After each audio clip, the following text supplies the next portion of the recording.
ನಮಸ್ಕಾರ ಎಲ್ರಿಗೂ. ಕರ್ನಾಟಕ ಖಡಕ್ ಸುದ್ದಿ ಯೂಟ್ಯೂಬ್ ಚಾನಲ್ಗೆ ಎಲ್ಲರಿಗೂ ಸ್ವಾಗತ. ನೀವೇನಾದ್ರೂ ನಮ್ಮ ಯೂಟ್ಯೂಬ್ ಚಾನಲ್ಗೆ ಸಬ್ಸ್ಕ್ರೈಬ್ ಆಗಿರಲಿಲ್ಲ ಅಂತಂದ್ರೆ ಇವಾಗ ಸಬ್ಸ್ಕ್ರೈಬ್ ಮಾಡ್ಕೊರಿ. ಕರ್ನಾಟಕದೊಳಗೆ ಪ್ರಾಬ್ಲಮ್ಸ್ಗಳಿಗೇನು ಕಮ್ಮಿ ಇಲ್ಲ.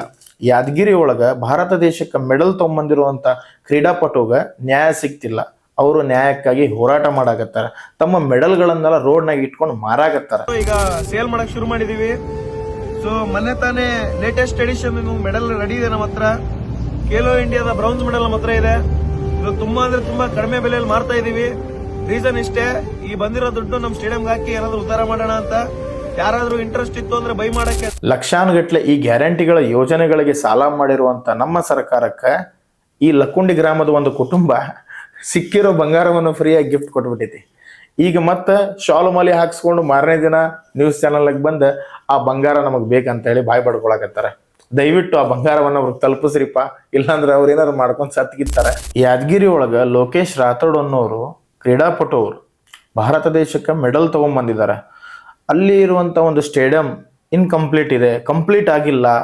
ಇದ್ರ ಬಗ್ಗೆ ಸರ್ಕಾರ ಸ್ವಲ್ಪ ತಲೆ ಕೆಡಿಸ್ಕೋರಿ, ಈ ಗ್ರೌಂಡ್ ನಮ್ಗೆ ರೆಡಿ ಮಾಡಿಸ್ಕೊಡ್ರಿ ಅಂತ ಕೇಳ್ಕೊಂಡು ರಿಕ್ವೆಸ್ಟ್ ಮಾಡಿ ವಿಡಿಯೋ ಮಾಡಿ ಹಾಕಿದ್ರೆ ಅವ್ರ ಮೇಲೆ FIR ಮಾಡಿದ್ದಾರೆ. ಇದು ಯಾವ ನ್ಯಾಯ ರೀಪ? ಕರ್ನಾಟಕದೊಳಗೆ ಈ ತರ ಸಮಸ್ಯೆಗಳು ಅನ್ಯಾಯಗಳು ಆದಾಗ ಬಹಳಷ್ಟು ಜನ ವಿಡಿಯೋ ಮಾಡಿ ಜಸ್ಟಿಸ್ ಕೇಳ್ತಿರ್ತಾರೆ, ನ್ಯಾಯ ಸಿಗ್ಲಿ ಅಂತೇಳಿ ಅನ್ಯಾಯದ ವಿರುದ್ಧ ಹೋರಾಟ ಮಾಡ್ತಿರ್ತಾರೆ. ಅದನ್ನ ನೋಡಿದಾಗ ಕೆಲವೊಂದಿಷ್ಟು ಜನ ನಮಗೂ ಇದ್ರ ಬಗ್ಗೆ ಮಾತಾಡ್ರಿ, ಅದನ್ನ ನೋಡಿದವ್ರು ಕೆಲವೊಂದಿಷ್ಟು ಜನ ನಮಗೂ ಇದ್ರ ವಿಡಿಯೋ ಶೇರ್ ಮಾಡಿ ಇದ್ರ ಬಗ್ಗೆ ಮಾತಾಡ್ರಿ, ಇದ್ರ ಬಗ್ಗೆ ವಿಡಿಯೋಸ್ ಮಾಡ್ರಿ, ಅವ್ರಿಗೆ ಸಪೋರ್ಟ್ ಮಾಡ್ರಿ ಅಂತ ಹೇಳ್ತೀರಿ. ನಾನು ಯಾಕೆ ಮಾತಾಡ್ಲಿ? ನಿಮ್ಗೆ ಸಿಟ್ಟು ಬಂತಲ್ಲ. ಈಗ ನಾ ಒಂದು ವಿಚಾರ ಹೇಳ್ತೀನಿ, ನೀವು ಮತ ಚಲಾಯಿಸೋಕ್ಕಿಂತ ಮುಂಚೆ ವಿಚಾರ ಮಾಡಿ ಪಕ್ಷಗಳನ್ನ ಸೈಡಿಗಿಟ್ಟು ವ್ಯಕ್ತಿಗಳಿಗೆ ನೋಡಿ ವೋಟ್ ಮಾಡಿರಿ.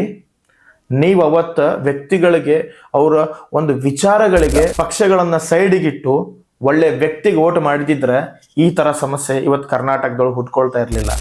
ಎಲ್ಲ ಅನ್ಯಾಯಗಳಿಗೆ ನ್ಯಾಯ ಸಿಗಲಿ, ಎಲ್ಲ ಹೋರಾಟಕ್ಕೂ ಜಯವಾಗಲಿ, ಕರ್ನಾಟಕದಲ್ಲಿ ಯಾವುದೇ ಇಶ್ಯೂ ಆಗಬಾರ್ದು ಅಂತ ನಾನು ದೇವರಲ್ಲಿ ಬೇಡ್ಕೊಳ್ತೀನಿ. ಈಗ ನಾನು ನಿಮ್ಗೊಂದು ವಿಚಾರ ತಿಳಿಸ್ತೀನಿ, ಇದನ್ನು ಒಮ್ಮೆ ಸರಿಯಾಗಿ ಕೇಳ್ರಿ. ಇದು ಸಾಮಾನ್ಯ ಅಲ್ಲ. ನ್ಯಾಷನಲ್ ಹೆರಾಲ್ಡ್ ಅನ್ನೋ ಪತ್ರಿಕೆ ಐತಿ, ಆದ್ರೆ ಕರ್ನಾಟಕದೊಳಗೆ ಪ್ರಾಕ್ಟಿಕಲಿ ಓದೋರು ಮಾತ್ರ ಕಡಿಮೆ ಅದಾರ. Circulation almost 0. ಆದರೂ ಕರ್ನಾಟಕದ ಸರ್ಕಾರ ಈ ಪತ್ರಿಕೆಗೆ ಎಷ್ಟು ಆ್ಯಡ್ಸ್ ಕೊಡ್ತಿದ್ ಗೊತ್ತಾ? ಒಟ್ಟು ನ್ಯಾಷನಲ್ ನ್ಯೂಸ್ ಪೇಪರ್ ಆ್ಯಡ್ಸ್ನಲ್ಲಿ 69% ಒಂದೇ ಪತ್ರಿಕೆಗೆ 2023-2024 1.90 ಕೋಟಿ, 2024ರಿಂದ 25ರಾಗ 99 ಲಕ್ಷ. ಇದು ಮೀಡಿಯಾ ಪ್ಲಾನಿಂಗ್ ಅಂತೀರಾ ಅಥವಾ ನ್ಯಾಷನಲ್ ಹೆರಾಲ್ಡ್ ಇವತ್ತು ಕಾಂಗ್ರೆಸ್ ಹೈಕಮಾಂಡ್ನ ಕಂಟ್ರೋಲ್ನೊಳಗೆ ಐತಿ ಅಂತ ಅನ್ಕೊಳ್ತಿರೋ? ಗಾಂಧಿ ಫ್ಯಾಮಿಲಿ ಇನ್ಫ್ಲುಯೆನ್ಸ್ ಬೋರ್ಡ್ನಲ್ಲಿ ಕಾಂಗ್ರೆಸ್ ಪೀಪಲ್ ಅಂದಮೇಲೆ ಪ್ರಶ್ನೆ ಸಿಂಪಲ್, ಜನ ಓದದ ಪತ್ರಿಕೆಗೆ ಜನರ ದುಡ್ಡು ಯಾಕೆ? ಗೌರ್ಮೆಂಟ್ ಅಡ್ವರ್ಟೈಸಿಂಗ್ಗಳು ಜನರಿಗಾಗಿ ಮಾಹಿತಿ ಕೊಡೋಂಗಿರ್ಬೇಕು, ಆದ್ರೆ ಇಲ್ಲಿ ಇನ್ಫಾರ್ಮೇಶನ್ ಅಲ್ಲ, ಡೊನೇಷನ್. ಕರ್ನಾಟಕದ ಟ್ರೆಜರಿ ಜನರಿಗಾಗಿ ಇಲ್ಲ, ಕಾಂಗ್ರೆಸ್ ATM ಆಗೈತಿ. ಇದೇನು ಮೊದಲ ಸಲ ಅಲ್ಲ. ವಾಲ್ಮೀಕಿ ಹಗರಣ, ಪ್ರವಾಹ ಮನೆಗಳು, ವನ್ಯಜೀವಿ ಪರಿಹಾರ, ಎಲ್ಲ ಕಡೆ ಒಂದೇ ಪ್ಯಾಟರ್ನ್. ಇವಾಗ ನೆಕ್ಸ್ಟ್ ಸ್ಟೇಜ್ ನೆಟ್ಟಗ ಫ್ಯಾಮಿಲಿ ಕಂಟ್ರೋಲ್ಡ್ ನ್ಯೂಸ್ ಪೇಪರ್ಗೆ ಫಂಡಿಂಗ್. ಇದೇ ಸ್ಟೋರಿ ಹಿಮಾಚಲ ಪ್ರದೇಶದೊಳಗೆ BJP ಇದ್ದಾಗ ನ್ಯಾಷನಲ್ ಹೆರಾಲ್ಡ್ಗೆ ಆ್ಯಡ್ ಸ್ಪೆಂಡ್ 0, 1 ರೂಪಾಯಿನೂ ಇಲ್ಲ. ಕಾಂಗ್ರೆಸ್ ಬಂದ ಮ್ಯಾಗ 26 ತಿಂಗಳದೊಳಗೆ 97.9 ಲಕ್ಷ ರೂಪಾಯಿಗಳು. ಒಟ್ಟು ಮೀಡಿಯಾ ಬಜೆಟ್ 7.29 ಕೋಟಿ. ರೀಡರ್ಶಿಪ್ ಇಲ್ಲ, ಪಬ್ಲಿಕ್ ನೀಡ್ ಇಲ್ಲ, ಆದ್ರೂ ಆಡ್ಸ್. ಅಂದಮೇಲೆ ಕ್ಲಿಯರ್ ಇದು ಆಕ್ಸಿಡೆಂಟ್ ಅಲ್ಲ, planned system heritage newspaper ಅಂತ ಹೇಳ್ತಾರೆ. ನಿಜಕ್ಕೂ family piggy bank Congress government ಮಾಡೋದಿಲ್ಲ. ಆಡ್ಸ್ ರನ್ ಮಾಡಿ ಇಲೈಟ್ ಫಂಡ್ ಮಾಡ್ತಾರೆ. ರಿಲೀಫ್, ವೆಲ್ಫೇರ್, ಅಡ್ವರ್ಟೈಸಿಂಗ್ ಎಲ್ಲವೂ ಟೂಲ್ಸ್. ಗೋಲ್ ಒಂದೇ ಇವ್ರದೆ, ಪಾರ್ಟಿ ಕಾಫರ್ಸ್ ಫಿಲ್ ಮಾಡೋದು. National Herald circulation 0, Congress ads 21 crores. Wow! ಇದಕ್ಕೇನಂತೀರಿ?